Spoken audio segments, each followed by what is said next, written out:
Welcome back. Here we go. Updates and on understanding what we are dealing with in this coronavirus public health response. Okay, it's delaying there on my system, so I'm going to go jump to the article or my material and the images, right? So let's see, a review of the images. This is the basic image of coronavirus, right? The spike glycoproteins that are involved with either attachment to certain sites on the target cells. There's the RNA in the middle, of course, and various other structures there. Take a look at this. Now, vitamin D, I looked up vitamin D thanks to my wife's notification here in Brazil. Vitamin D fights the enveloped virus. So it fights at this critical point, according to this source. Envelope small membrane protein pentamer, E. Right, so good stuff to remember. Get your sun, get your vitamin D supplements as part of your preventive measures. And here's a great image that shows the kind of the life cycle and the way that the virus operates. And so let's see here. I've got bubonic plague in one direction. I want to get to smallpox, chlamydia, rabies, Pasteur, smallpox here. Okay, bringing up the image. Oh, I'll bring up the article. Coronavirus here. Okay, so actually my material. Right, so actually what we're dealing with here is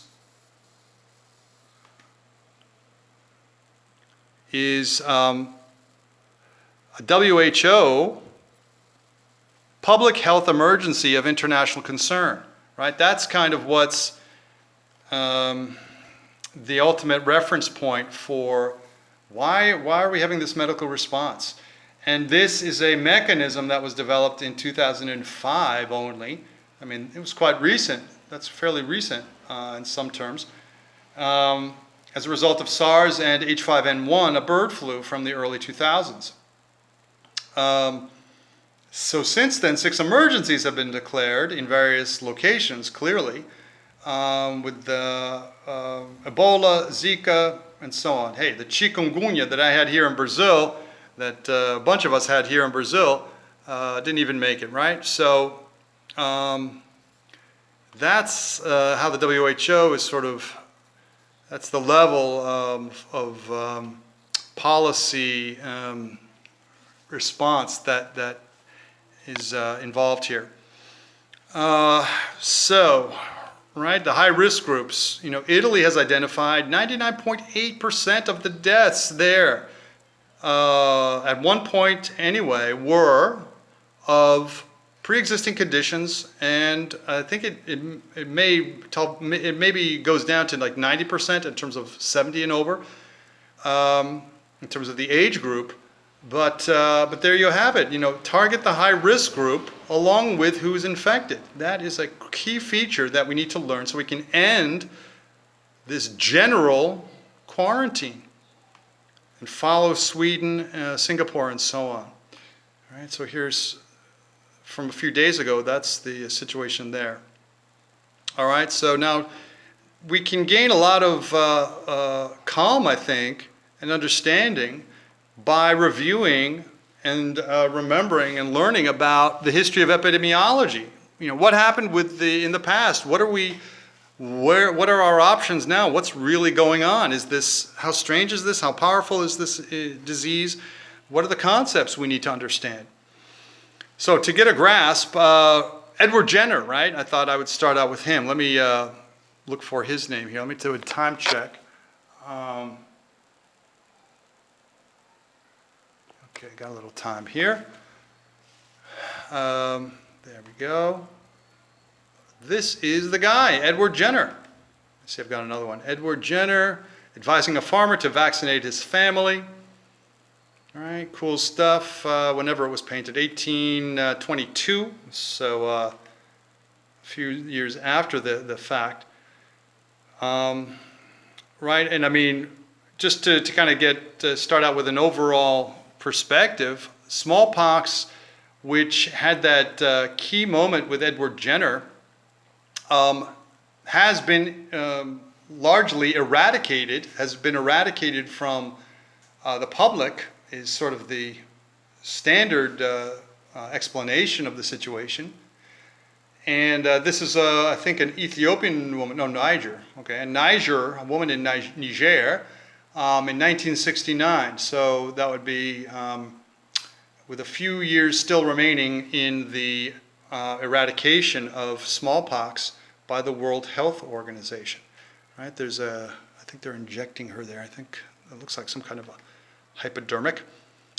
So the Florentine Codex, smallpox shown, right? You can see the pustules on this, the poor victim there in the image. Here's a Yoruba god from Africa. Smallpox is associated in 7 different cases, I think it is, with a deity of some kind. So I imagine that this god is, that they prayed to this god for to end the suffering. Smallpox, the cowpox, right? So this was a kind of a criticism at the humor or the indignation or the strangeness of using cowpox on human beings, right? A disease from cows, which turns out actually to be a disease from cats, I believe it is. But that was their perception, and that was a diagram that showed that. An American, 1914, suffering from smallpox. Now this gets into whooping cough. All right, so I had an image of the World Health Organization, but now smallpox here. So the information then goes like this. Smallpox then was first identified in India, China, and Egypt before 1000 BCE. And it was not described by Hippocrates in 400 BC. It's considered to be what was responsible for the Antonine Plague in 165 AD with an interesting relationship to the rising Christian community at that time. Just a moment, let me check the time. Okay, I'm going to end this segment and see you in a moment. Cheers.